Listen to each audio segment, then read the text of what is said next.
Penantian, karya Sakyawira Nanda Ruslim. Dibacakan oleh Debbie Fiona. Dear Diary, atau lebih tepatnya, Dear pacarku yang membuat aku terjaga menanti.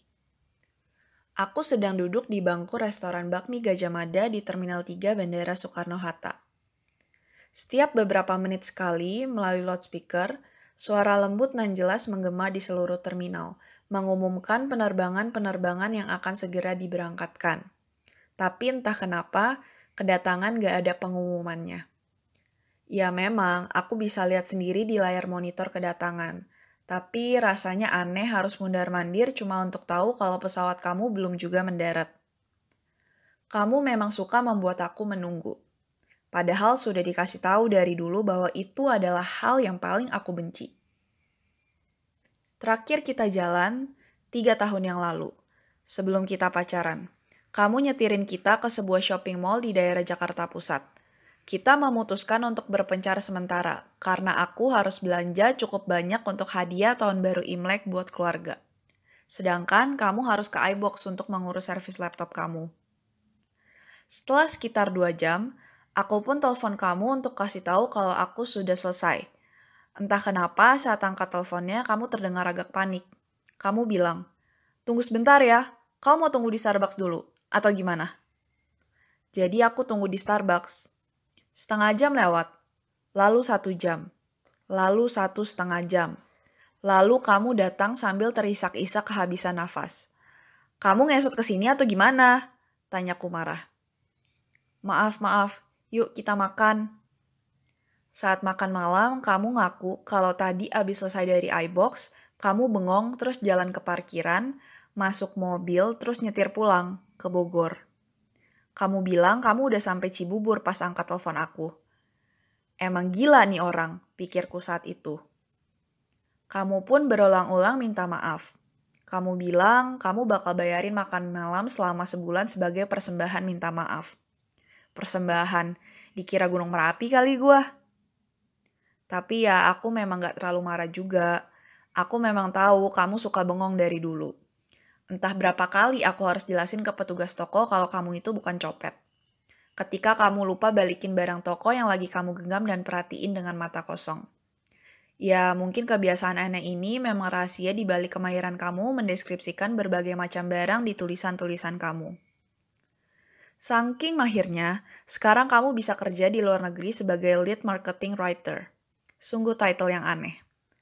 Kata kamu, kerjaan kamu adalah menuliskan deskripsi produk-produk sebuah perusahaan secara elegan.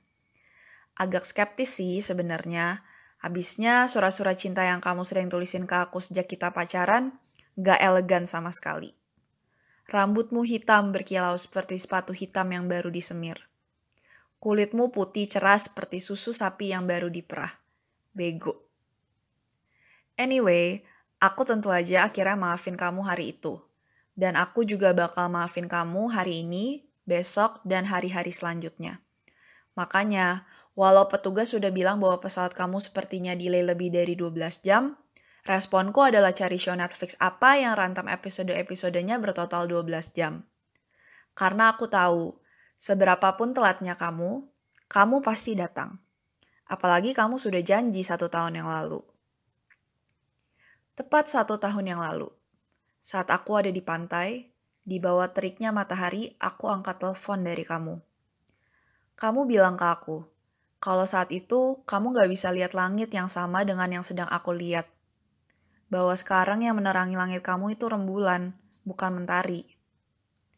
Kamu bilang, betapa senangnya kamu kalau suatu hari nanti kita bisa lagi lihat langit yang sama.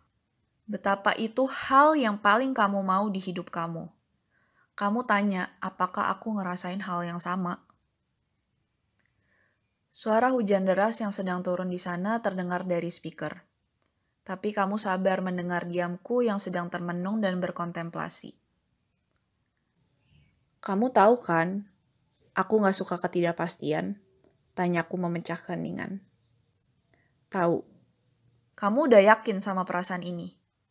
Yakin, 100%, jawab kamu dengan sigap. Kalau aku suruh kamu pulang sekarang, kamu bakal pulang? Bakal. Aku diam lagi. Aku selama ini bingung kenapa rasanya gak ada cowok yang cocok buat aku. Aku selalu kasih alasan age gap-nya terlalu gede atau lifestyle-nya beda. Tapi malam itu aku sadar sesuatu. Aku sadar bahwa alasan aku tidak pernah mau tahu makna di balik pertanyaan-pertanyaan janggal kamu seperti, menurut kamu LDR itu bisa langgeng nggak? Atau, kamu bisa nggak kira-kira pacaran sama orang yang suka bengong? Adalah biarpun aku benci ketidakpastian. Perasaan sayang aku sama kamu melebihi kebencian itu. Tapi mungkin karena ego atau gengsi atau apalah, aku mengabaikan tanda-tanda itu. Tapi sekarang jelas sudah. Dan hati kecilku yang terus disangkar ini akhirnya bebas merontak. Kamu kok jahat sih buat aku nunggu selama ini? Kamu diam sesaat. Lalu kamu jawab dengan suara yang agak sendu. Maafin aku ya buat selama ini. Tapi kalau itu jawaban kamu, please tunggu sebentar lagi. Aku bakal pulang secepatnya. Janji. Iya, gak usah nangis. Jawabku sambil nangis.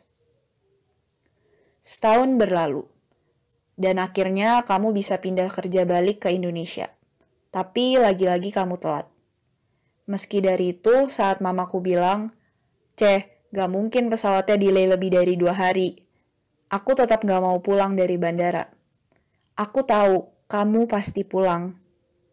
Teman-temanku sering datang dan pergi menjenguk aku yang masih belum beranjak dari bangku bakmi Gajah Mada ini. Jel, kamu tunggu dia dari rumah ya. Tapi mereka gak ngerti. Mereka gak ngerti aku udah nunggu selama apa untuk kita akhirnya bisa sama-sama lagi. Udah 3 tahun sejak terakhir kita belanja di mall di Jakarta Pusat sama-sama. Udah 3 tahun sejak kita lihat langit yang sama. Apa artinya 1, 2, atau 3 hari? Apalagi kamu udah janji. Jadi nanti ketika ada konfirmasi pesawat kamu terpaksa mendarat di bandara yang salah karena badai atau apalah. Atau mungkin nanti ketika kamu telepon minta maaf karena kamu bengong naik pesawat yang salah dan sampai di Timbuktu. Ketika nanti kamu akhirnya turun dari eskalator itu, dari gerbang kedatangan itu, ketika kamu jalan di bawah terik matahari langitku ini, ketika itu aku masih akan menanti.